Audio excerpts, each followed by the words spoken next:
Today's guest is someone who operates at a critical intersection of ethics, governance, and business resilience.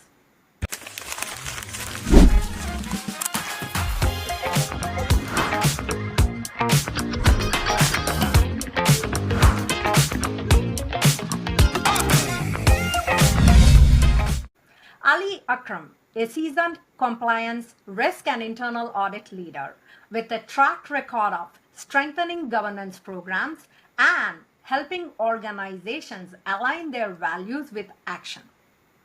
He's worked across industries to build strong control environments, launch strategic initiatives, and respond to complex challenges, from regulatory pressures to people driven grievances. What sets Ali apart is his commitment to serving both businesses and individuals.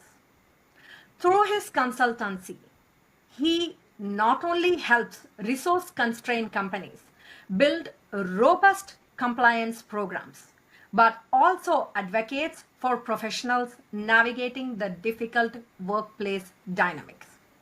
Today, we will explore what organizations really need in a compliance leader, how ethical culture is built, not bought, and what small teams can do to stay resilient in an unpredictable world. So, whether you're a founder, an executive, or someone dealing with workplace challenges, this conversation has something for you. Ali, welcome to the podcast. We are excited to dive into your unique journey at the intersection of compliance, risk, and advocacy. To kick things off, how do you describe what you do today? First of all, thank you for inviting me today, Smitha. It's been a pleasure to be here. It's a great question, actually. As you said, I'm now working with both companies and employees on a variety of governance, risk, and compliance, and internal audit services. First of all, my consultancy, Asuma, helps employees with advocacy and support dealing with difficult workplace situations that involve reporting some form of misconduct. They might be the victim in a harassment situation, or they just need to know how to properly report some other form of corporate misconduct while trying to protect themselves. With years of experience handling investigations for companies, I know how to navigate these challenging situations. We all know it can be quite daunting and emotional for an individual to do so alone. So Sure. we can help them with either a structured approach on how to deal with the concern, or more intensively, we can guide them with one-on-one consultations throughout the entire process. Second, like you said, companies, both small and big, are resource constrained in tackling topics in the governance, risk, and compliance sphere. They might need help with setting up the function, or they need a fractional resource for compliance or internal audit, or they need extra hands on deck to conduct an investigation. They need to build an ethical leadership program. They need to develop and roll out a policy and the related training for it. Or they need to identify and implement new solutions. Frankly speaking, Asuma can do all of it in the GRC space. That is so awesome. Leading a GRC consultancy today, what core values and principles shape the way you engage your clients? I would say there's like three key themes about my own working style that I've aimed to imbibe into how we run Asuma as well. The first of them is collaboration and teamwork. When you're in a function like compliance or audit or risk, you're sadly often seen as the department of no. And that's simply not me. In my career, I've always succeeded at building bridges and strong relationships with my customers and other stakeholders, and working with them to better understand their problems and potential solutions. We're really good at brokering differences between departments to reach a common goal. The second area of focus for me is flexible authenticity. And what does that mean? When you're tackling challenges, it's so important to consider that there's more than one potential solution and be willing to pivot between those solutions when needed. You need to be working with the subject matter experts and be authentic throughout that journey. So you don't want to be reporting green lights when the reality is something that's yellow or red. And the way to do that is you make sure you properly identify all the risks that are existing, and then you work on mitigating those risks throughout the life cycle of the project or the task at hand. The third principle is integrity, and I think that's the most important objective for Asuma in delivering our results. I started my career actually in project management, so I know how important it is to always have an end objective for each topic I'm handling. If you're going to hire Asuma, we're going to make sure we work with you towards a clear end goal that you've defined and which we promise to deliver. Interesting you say that, because I also work in finance transformation space, and it's all about saying no. So similar to compliance guys, finance are also the most hated people, right? But Yeah. moving on to the next interesting topic, I believe you have operated in environments bound by DOJ, SEC, and PCOA standards, similar to finance professionals. How has that shaped your perspective on building an effective governance and compliance programs? It's a really great question. You know, the funny thing about regulators and regulations is that when you work with lawyers from big firms or consultants from big firms, they're typically liking to scare their clients about, the regulators. Um, I think in reality, it's partly there to drive out some more revenue, and that's a cynical view, but it's also reality. It's like they're trying to tell you that the government's some kind of boogeyman out there to get you. I wrote actually recently a 7-part series on LinkedIn tied to lessons from the United States Department of Justice evaluation I of risk remember. and compliance programs. They updated it in September last year, and in that series, I cautioned that companies need to be careful about excessive reliance on expensive law firms or highly priced consultants. You want to work with the regulators and the government employees, and I've worked with a lot of them in the past. And the reality is, they're all human, just like you and me. It means that they are ready to sit down and look at a problem and see what's the practical solution for it for your organization. And it does take dialogue and conversations, but Yep. you can get there. I'll give you a good example also maybe from earlier in my career. I spent a decade over in the realm of Sarbanes-Oxley compliance, and it used to amuse me how much unnecessary work was being done in the early years to comply with the requirements before I the first remember. certifications were even required, right? Right. Corporations were documenting everything in terms of their internal controls over financial reporting. And the auditors and the companies were nervous about all of that work. And they were documenting and testing controls like no tomorrow to prove that, look, we take the law seriously and we don't want to be the next Enron or WorldCom. True. In the companies I was working with, though, I immediately started to say, well, the law says we need to leverage a risk-based and a materiality-based approach to lobby and reduce the work effort, which is not truly necessary. So that work effort and that pushing helped me generate an outcome where we were able to reduce the global work effort by 40% over the span of 3 years. That's And that great. was phenomenal, right? Because to your point, we could then streamline the SOX work, reduce the scope, and then redeploy those resources to other parts of the organization. That is great. And if I look into it, you work with a wide range of organizations. And one of the things you've been looking at is a lot of organizations in the current economic environment where they have limited resources. What challenges do these clients usually face when it comes to managing risk and compliance? Good question again. It's really simple. Regardless of the size of a business, there's always a limited amount of resources to tackle all the different challenges and departmental needs that exist in that company or organization.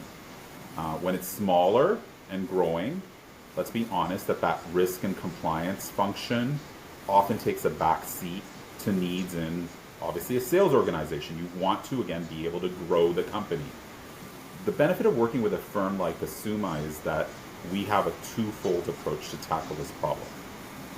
One, you have experienced personnel who know how to build, strengthen, and evaluate compliance management systems. So not a big firm that's using you as a client to train its junior staff. Sure. And second, since you're hiring us to tackle specific problems, you get precisely the end deliverables that you asked for and need. Goes back to those 3 values I stated earlier. Then can you walk us through the key services you provide and how you actually customize your approach, like you said, depending on a client's size, industry, or maturity? Yeah. So I think I talked a good deal about, already that employee advocacy and support service earlier that's geared towards individuals. Sure. On the company side, we honestly can do anything in the GRC and internal audit realm. On one pillars, we might, or you might want to use and hire us on a fractional GRC or internal audit basis for those services because you don't have the money to hire, again, full-time staff. That service model can work both when you are unsure what needs to get done or you have specific tasks needing to be completed that, again, are subject to a restricted budget. On a second pillar perspective, you can hire us for performing a corporate risk assessment on the compliance side or conducting a specific internal audit or a specific investigation. Basically, the service is geared to be provided in a way that we're providing a specific deliverable. On the investigation side, we can either perform specific types of investigations on your behalf, we can complement your team when you need extra support, or finally, as a very unique model, you might have a situation where you want to conduct the investigation completely yourself, but you've got a concern raiser who's come to you in the organization and you need a third party to help him or her document and present their concerns to your team because they're afraid, again, of raising the concern themselves. Oh, in this situation, you're saying you're becoming an enabler where they are doing the work, but you're waiting on them. You're essentially reviewing what they are doing to ensure that it's following through the compliance. That way, you are also becoming their enabler and also helping the organization accordingly. That's cool. I mean, quite honestly, what you end up seeing happen in a lot of companies is that people who raise concerns are afraid and they don't know how to articulate them. And when an investigations team takes on that type of an investigation, they end up getting frustrated and don't know how to handle it. So what the service does is we work directly with, again, the concern raiser to say, Smitha, for instance, let us help you document your concern so your organization understands what needs to get done. Got it. So in the third pillar, you can use our services to develop or enhance your compliance bank program approach. We've got a lot of services we can provide in that area.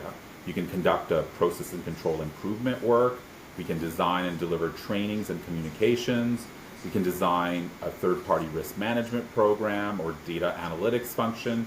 And finally, we can help with increasing the use of technology in your compliance management system. So there's quite a few options, and those are just some of the examples.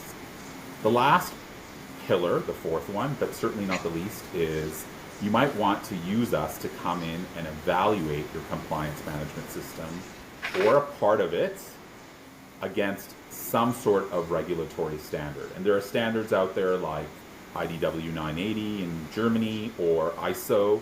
So we can customize the approaches based on your budget as a client and your needed outcome. That's why I mentioned earlier about how integrity is one of our core values. We'll be on the needed and deliverable up front, and then that way we can better meet your needs. I love it. Transparency meets Asuma. So then beyond businesses, you also support individuals facing workplace issues. If I've known you personally, what motivated you to include workplace advocacy as a part of your mission? It was deeply personal, I would say. You know, humans, I think we all recognize, are at the heart of any organization.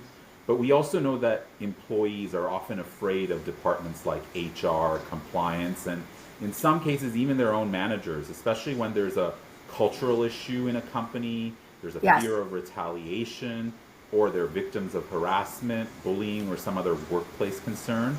So, you know, we've all heard that phrase, HR is not your friend. And I don't like it, but sometimes people do feel that way. In my role, I've I've protected a good number of complaint raisers and whistleblowers in the past when I worked in the corporate world. And having conducted so many investigations, I know what companies need to see and what you need to present to them for them to be able to properly investigate. At the same time, you need to know who you can raise your concern to in the organization because you can't, frankly, just appeal to anyone. Believe it or not, at the same time, once in my career, I was also harassed and discriminated against, and that too when I was very senior in a corporate role. A lot of soul searching was required by me at that point in time, and I got not only the support I needed, but I decided to push back and successfully work to get myself out of the situation. When I started Asuma, I said to myself, um, after a lot of hard thinking, that I need to take this experience as both an investigator on one hand and also a concern raiser to help other employees not as fortunate as myself or not having that skill set or experience. It's sort of a small way of giving back with a unique service that I can offer that others cannot. And it's expertise that can help people who might be in a situation similar to either the one I faced or the many situations I've investigated in the past. It's frankly also not a key revenue generating side of the business. And it doesn't take place of an employee seeking employment lawyer guidance. But I think if you reach out to us, you'll find that Asuma can really help you navigate the scary world of investigations and speaking up. That's actually pretty wonderful. And I love the fact that you're doing it because you went through something similar, and this is more as a let me give it back than a revenue generating mechanism, which is wonderful. If I look through, in your experience, what are some of the most overlooked risks or weak points organizations often miss until they face serious problems? I think there's just two that I can think of off the top of my head. First is a focus on third parties. You know, if you Oh, look yeah. at settlements in the United States with the Department of Justice, 90% of those corporate resolutions with the DOJ are for corruption concerns where companies are inadequately managing their third parties for compliance risks. There's often this incorrect thinking in the world that you can outsource your problems or your weakness to another company, but that's not how it works. If you are engaged in a business relationship with a partner to deliver some element of your business, you still own that risk if they do something illegal, willfully or neglectfully, tied to supporting your business. So it's really important to choose reputable third parties for your ecosystem and then also monitor those high risk relationships, maybe even at the transaction level, to see where things can go wrong. A great business partner can really help grow your business exponentially, while a horrible one can seriously Can just, destroy it. ooh, yeah, true Yeah, that. yeah. So the second focus area is technology. I mean, I've worked in the technology sector most of my career, and I really enjoyed it. But I can tell you amusingly that when I joined the compliance department of SAP years ago, it was not only too small of a team, which was a concern, but the bigger problem was that there just wasn't enough leveraging of technology beyond Excel in the compliance management system. It was one of my greatest focus areas in the decade plus that I was with that organization. Whether you get a whistleblower tool, a case management system, a third party management system, a data analytics tool or an AI tool, a chatbot. Honestly, there's so many great applications for technology that can strengthen both the compliance management team as well as the system overall and make you more palatable to the rest of the organization. So companies and compliance departments wrongly often just focus on adding headcount before a crisis emerges, and that's not the right outlook. You really need to be just as focused on technology. Awesome. People process technology, right? The good old tech adage. Exactly. When you step into an organization for the first time, what early signs tells you that a company has or lacks a strong culture of compliance and integrity? And how do you manage that? It's a tough question. I'm pretty good at evaluating compliance cultures, but it does take time to properly assess them, right? If I had to pinpoint maybe one specific early indicator, though, it would be conversations with the C-suite, which I did a lot of when helping integrate acquisitions into SAP. You can learn, honestly, a good deal about the culture of a company by talking with the most senior executives and also middle management. And you ask them open-ended questions about their views of compliance and the company's controls and policies. How's the relationship between governance and control functions that might exist and sales? Like, are they getting along with each other? Are they aware of any past compliance concerns? A lot of, again, very open-ended questions, and I find that executives are amazing at answering them, but you're likely going to see a truly great culture when those responses give you some meaningful stories about how compliance is everyone's responsibility and how their company or the individuals helped prevent some sort of past problems. Instead, when you've got a really great executive who knows to say what he needs to say, they'll spout something more generic about their commitment to compliance, but there won't be anything tangible in terms of a story that they can share with you. Training employees on ethics and compliance is vital, but often seen as a very boring and irrelevant task. How do you make it real and engaging for teams at all levels? I think you hit on the two key words, right? You want to make the training relevant and engaging, right?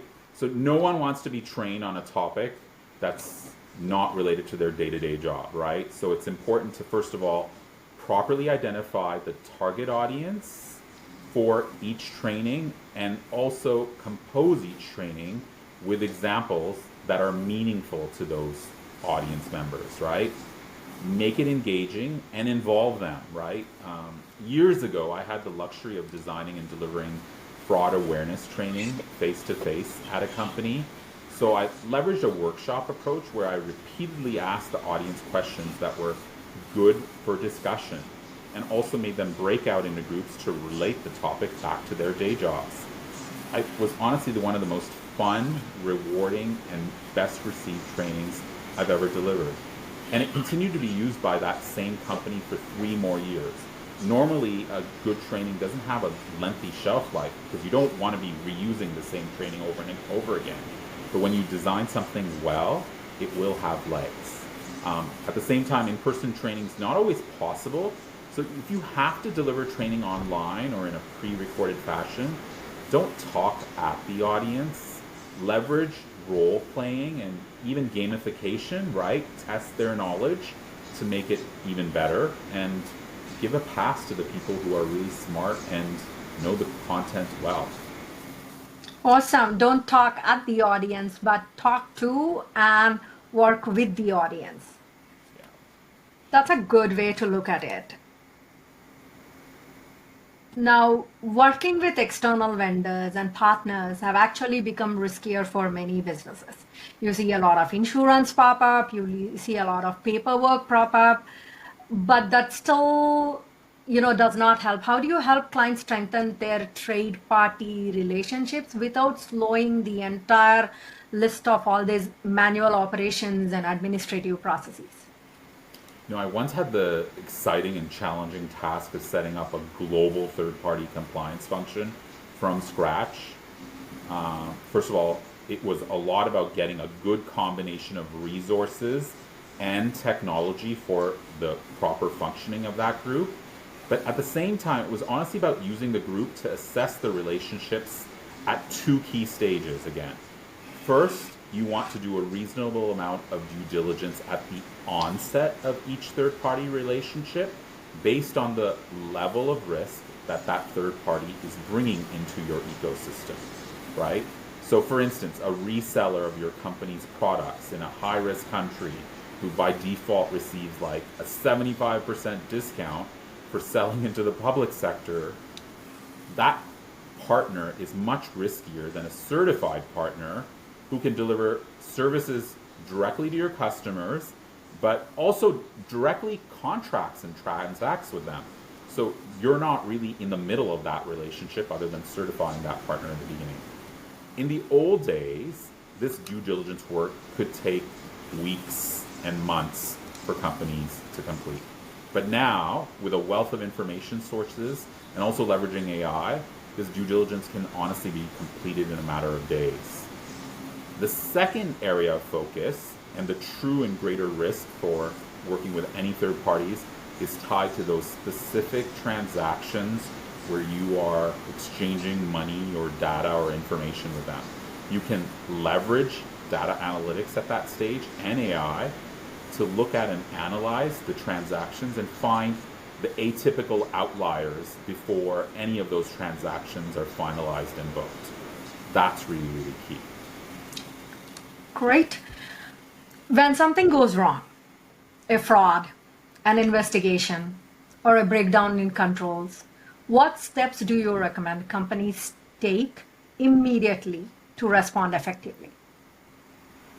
It really depends, on the situation. First of all, you need to look at the nature of the concern, the materiality or the potential materiality of it, and the risk that it will recur in the future to determine how you're going to prioritize each matter. Because honestly, every organization out there is dealing with a lot of concerns. Companies often have a triage process for concerns, and it needs to be run efficiently so that everything is getting funneled in and you're looking at those concerns on a timely and consistent basis. But back to my earlier point about limited resources in a corporation and matters that have potential legal ramifications, those are the ones that are the most important and the highest concern. Once you've gone through that triage and you've prioritized the matters, make sure it's then assigned to the right organization to handle and monitor its progress through some sort of appropriate case management system, checking and addressing for any unusual delays. And then when you identify that there was some sort of systemic issue and a breakdown, you've got to make sure you hand that back to the business and say, here's a control gap or breakdown. Can we as an organization put in the necessary controls to prevent recurrence? So leadership often sets the tone for an organization's culture. At least that's what they say. How do you work with executives and boards to make sure that commitments to ethics and compliance is not just lip service? So it takes a lot of work, I think, at all the levels. You can't just stop at one place. First of all, at the board and audit committee level, you want to make sure to first share and align a planned journey for the development and the improvement of a compliance management system. You want to make sure that they're bought in on that journey and then report against the progress against it, as well as key performance indicators about effectiveness or the weakness of the compliance management system to that level of stakeholders. With executive leadership more broadly, you want to make sure that they are all engaged and understand the importance of ethics and compliance. So like I was saying to you earlier, have those interviews, ask them those questions, but also share past problems and success, and then invite them to share their own concerns and deficiencies with you at any time, and then you'll be able to help them. One of the best things that I've found is you can ask those individuals to reach out to you, and if you build a strong relationship, they will. Got it. Could you share a success story where your work helped transform a company's operations or culture for the better? Yeah. One of the last and most novel things I did with compliance at SAP was building and expanding an ethical leadership function. And quite honestly, I think there are very few companies out there with that sort of a focus. The objective of the team was to help senior leaders build and improve their compliance and ethics brand or image so that their employees saw their departments as psychologically safe environments where ethics and compliance were just as important as the business's results. It was honestly quite an unqualified success with all the participants. We grew the team substantially over a few years, and through all those efforts, we also identified, unfortunately, or fortunately, whichever way you want to look at it, a couple of bad actors in the company that needed to be investigated and then exited from the company. Well, seems like everybody needs something like that these days. Yeah. What trends or emerging risks do you see shaping the future of compliance and risk management? The obvious answer is artificial intelligence. First of all, we all recognize it represents a great opportunity to improve even compliance programs and the performance of compliance professionals to make us more efficient in performing our tasks and even eliminating unnecessary manual efforts. For instance, you could eliminate all the manual conflict of interest assessments that a company performs just by leveraging some sort of tracked AI solution, such as ChatGPT. I actually tested it a few weeks ago, and I was impressed at the depth of knowledge of that type of a solution, with again the caveats that AI does need to be overseen. Sure. So I've tested the conflict of interest assessment scenario a few times with AI, and it was very impressive and comprehensive. Second, just as important as the opportunity, the ethical and compliant use of AI is a risk and quite a hot topic. Regulations like the EU's AI Act need to be carefully considered and actioned by companies. But like I said above, don't let the early legislation or regulatory landscape scare you.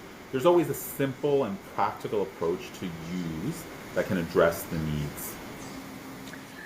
For businesses that are just starting to build formal compliance or risk programs, where would you recommend or that they actually focus first? It's always about starting with the basics and the guardrails first, right? And what does that mean, I think, for others? You want to establish a company-wide policy, which literally means make sure you have a code of business conduct for compliance or a risk management policy for risk as a starting point. And then make sure, like we were talking about earlier, that relevant employees are aware of the existence of those documents and educated about them.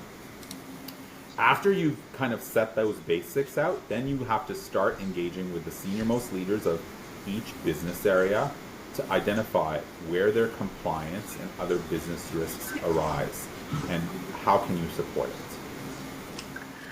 So, as we are wrapping up, if there is one piece of advice you want every organization to take seriously about governance, what would that be? I mean, it's a simple answer is just get started and focus on improvements beginning today. Like I was saying to you about SAP, when I worked there, they didn't formally establish a compliance department until 2007. And if you think about the history of that organization, they already had tens of thousands of employees at that stage. Mm-hmm. Regardless of how it was handled earlier, you could argue that that was too late. But once it got started, continuous improvement was always the focus of that area. The world's constantly changing around us today, and the approach to governance needs to continue to evolve and improve as well. And finally, for anyone who wants to learn more about your work or to connect with you, what's the best place to reach out to you? They can also connect with me, and I would love to send them your way. But give them an opportunity of how they can reach out to you. Yeah, and so I definitely encourage them to have a chat with you. But if they want to come to me directly, I love connecting with people and chatting with them about governance and compliance concerns, and other compliance professionals. Happy to chat with them, regardless of whether there's an opportunity to work together. So they can reach out to me just to talk or share their best practices. Or if you've got a specific problem or want to discuss how Asuma's service can help you, you can reach out. You can contact me via LinkedIn, or you can email me at ali@asuma.com. And Asuma is spelled ASIUMA. That is great. Thank you, Ali. That was Mr. Ali Akram, bringing sharp insight, deep integrity, and a real-world perspective to some of the most complex issues organizations face today. What really stood out was Ali's belief that good compliance isn't just about policies, it's about people. It's creating environments where accountability is practiced, not just preached, and where ethical resilience become part of how teams operate every day. If you want to learn more about Ali's work, connect with him on LinkedIn or reach out through his consultancy to see how he can help your organization or you personally navigate risk with confidence. Thank you for listening. If you enjoy the episode, be sure to follow, share, or just reach out to us. We'll be back soon with more conversations that go beneath the surface of leadership, impact, and doing business the right way that Ali wants to do so.